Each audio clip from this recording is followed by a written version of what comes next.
Hello বন্ধুরা, অনুভিলেজ cooking চ্যানেলে আপনাদের অনেক অনেক স্বাগত জানাই। আজকে একটি রেসিপি নিয়ে চলে এসেছি। এই সিলভার কাপ মাছ আর দু রকমের সবজি দিয়ে, ওলকপি আর ফুলকপি দিয়ে আজকে টক রান্না করব। আগে থেকে সকাল যেহেতু মেয়ে চলে এসেছিলো, তার জন্য আমি সকাল সকাল মাছগুলোকে কেটে ধুয়ে নুন হলুদ মাখিয়ে ভেজে রেখেছি আগে থেকে।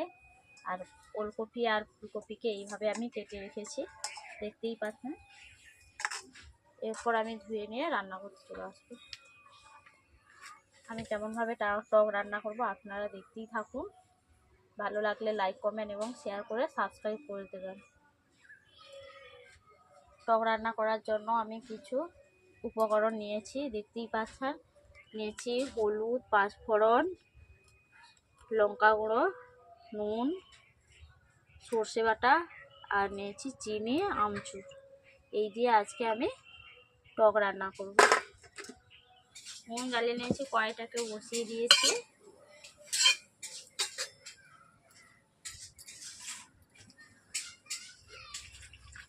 আমি কড়াইয়ের মধ্যে অল্প করে জল দিয়ে দিচ্ছি। ওলকপি আর ফুলকপিকে একটু ভাপিয়ে নেব।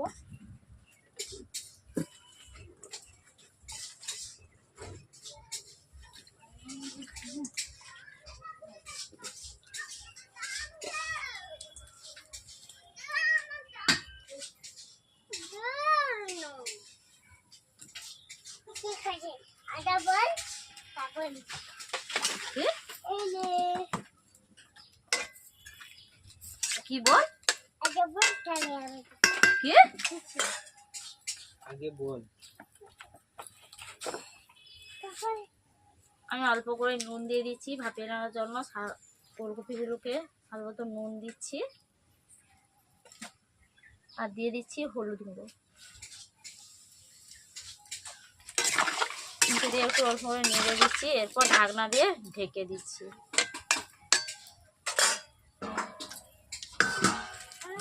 বন্ধুরা, আমি ঢাকনা খুলে দেখে দিচ্ছি ওলকপিগুলো হালকা শক্ত হয়েছে কিনা।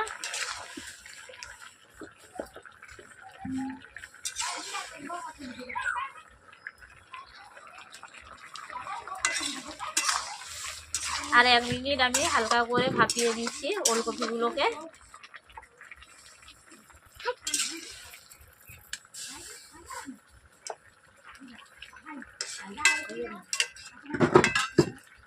আবারও ঢেকে দিচ্ছি। বন্ধুরা, আমি আবারও ঢাকনা খুলে দেখে নিচ্ছি। এভাবে নেড়ে নিচ্ছি। প্রথমে দেখে নিচ্ছি, দেখতেই পাচ্ছেন ওলকপিগুলো আমাকে সেদ্ধ হয়ে গেছে। এরপর আমি ওলকপিগুলোকে কড়াই থেকে নিয়ে নিচ্ছি।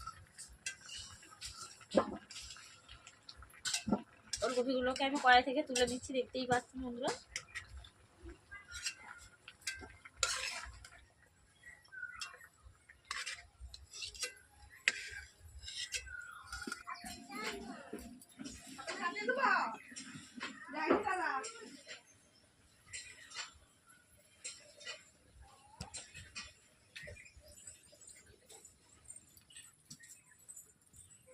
বন্ধুরা, আমি কড়াই বসিয়ে নিয়েছি।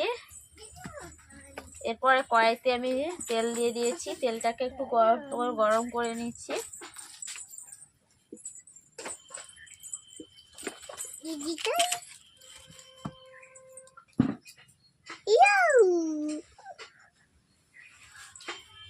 এরপর দিয়ে দিচ্ছি পাঁচফোড়ন।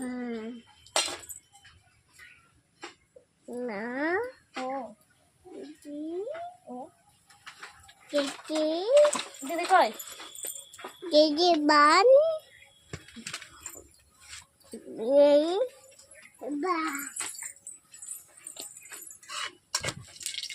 বন্ধুরা, দেখতেই পাচ্ছেন পাঁচফোড়নটা লালচে কালার চলে এসছে। এভাবে পাঁচফোড়নগুলোকে আমি নেড়ে নিচ্ছি। দেখতেই পাচ্ছেন লালচে কালার হয়ে গেছে। এরপর দিয়ে দিচ্ছি হলুদ গুঁড়ো। এরপর দিয়ে দিচ্ছি লঙ্কা গুঁড়ো।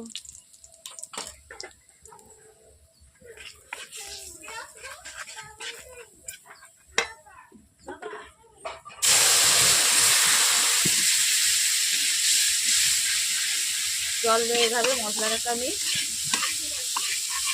ম্যারিনেট করে দিচ্ছি।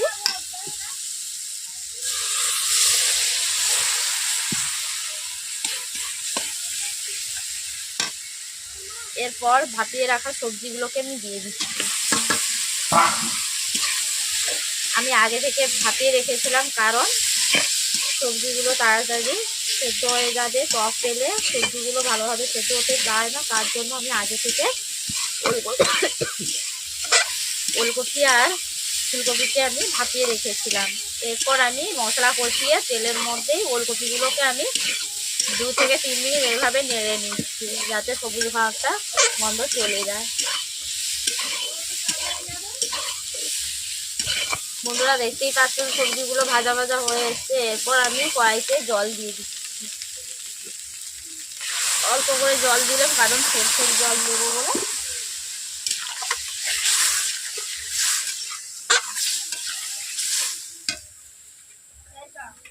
এরপর আগে থেকে আমি সরষেগুলো বেটেই রেখেছিলাম, তার জল দিয়ে দিচ্ছি।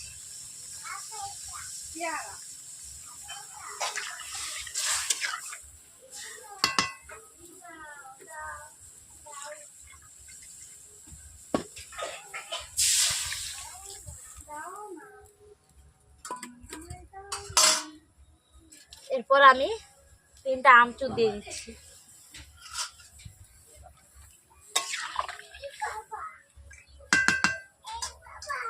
এরপর দিয়ে দিচ্ছি স্বাদ মতো নুন।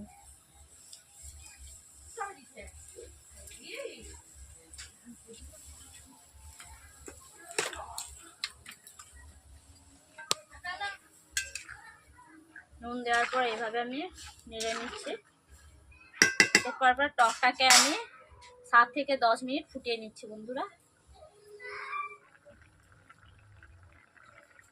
বন্ধুরা দেখতেই পাচ্ছেন টকটা ফুটছে। আমি ভেজে রাখা মাছগুলোকে দিয়ে দিচ্ছি।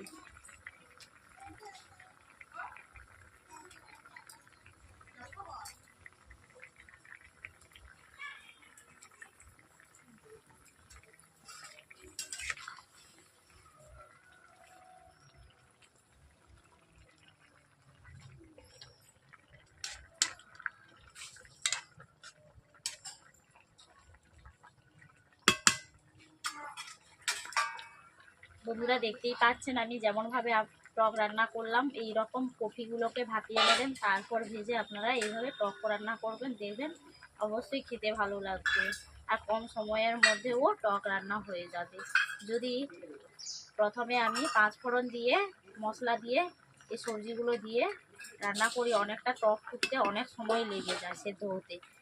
খুব কম সময়ের মধ্যে ভাপিয়ে নিয়ে টক রান্না করা খুবই সহজ। এভাবে আপনারা খুব সহজ পদ্ধতিতে আপনারা এইভাবে টক রান্না করবেন। সবজি দিয়ে এক তরকারি ভাত খাওয়া যায়। প্রত্যেকদিন ঝোল ঝাঁকটা খাচ্ছেন, কপির ঝোল, এইভাবে কপিগুলোকে টক রান্না করে খাবেন, অবশ্যই ভালো লাগবে। বন্ধুরা টকে স্বাদ আসার জন্য আমি হালকা করে চিনি দিয়ে দিচ্ছি।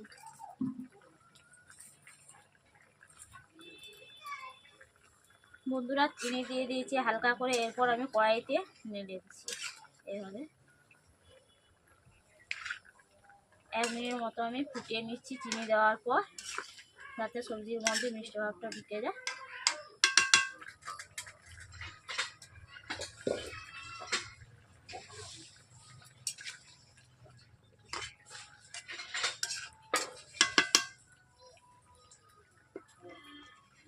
এরপর বন্ধুরা আমার টক রান্না করা কমপ্লিট হয়ে গেছে। এরপর কড়াই থেকে আমি তুলে নিচ্ছি।